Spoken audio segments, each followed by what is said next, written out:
MLC Botsa సత్యనారాయణకు mind మోకాల్లో ఉన్నట్టుంది. Heritage నెయ్యి packet అంటూ హెరిటేజ్ చీజ్ ప్యాకెట్ చూపించి అందరికీ కామెడీ పీస్ అయ్యాడు. ఇందాపూర్ డైరీ ద్వారా హెరిటేజ్ సంస్థ కల్తీ నెయ్యిని టీటీడీకి సరఫరా చేస్తోందంటూ శాసన మండలిలో రచ్చ చేసి బయటకొచ్చి పెట్టిన ప్రెస్ మీట్ లో బొత్స చేసిన ఫేక్ డ్రామా ఇది.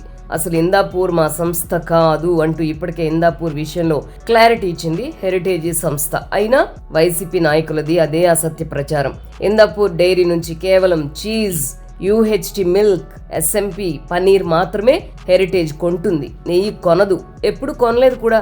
అలాగే హెరిటేజ్ ఏ విధమైన ప్రోడక్ట్ ను ఇందాపూర్కి ఇవ్వలేదు. వాట్సాప్ ప్రెస్ మీట్ లో హెరిటేజ్ నెయ్యి అంటూ హెరిటేజ్ చీజ్ ప్యాకెట్ చూపించి మ్యానుఫ్యాక్చర్డ్ బై ఇందాపూర్ అని ఉందని చూపించాడు.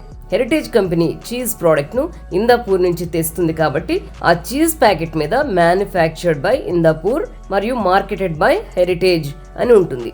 ఇందాపూర్ సంస్థ కేవలం హెరిటేజ్ కి మాత్రమే కాదు, అమూల్, మదర్ డైరీ, బ్రిటానియా, ఓడ్లా డైరీ, పతంజలి, టాటా వంటి ప్రముఖ సంస్థలకు కూడా సప్లై చేస్తోంది. ఆ కంపెనీల ప్రోడక్ట్స్ మీద కూడా హెరిటేజ్ కున్నట్టే మ్యానుఫ్యాక్చర్డ్ బై ఇందాపూర్ అని ఉంటుంది. అంటే ఇప్పుడు అమూల్, టాటా, పతంజలి, బ్రిటానియా కూడా చంద్రబాబు బినామీ సంస్థలా?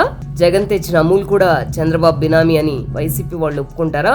తిరుమల లడ్డూలో చేసిన కల్తీ పాపాన్ని కప్పిపుచ్చుకోవడానికి ప్రజల్ని ఇలా కన్ఫ్యూజ్ చేస్తున్నారని మనం అనుకోవాలి. చీజ్ ప్యాకెట్ చూపించి నెయ్యి ప్యాకెట్ అని ప్రజలను మోసం చేసిన బొత్స కూడా వైసీపీ పాపాల్లో భాగమయ్యాడు.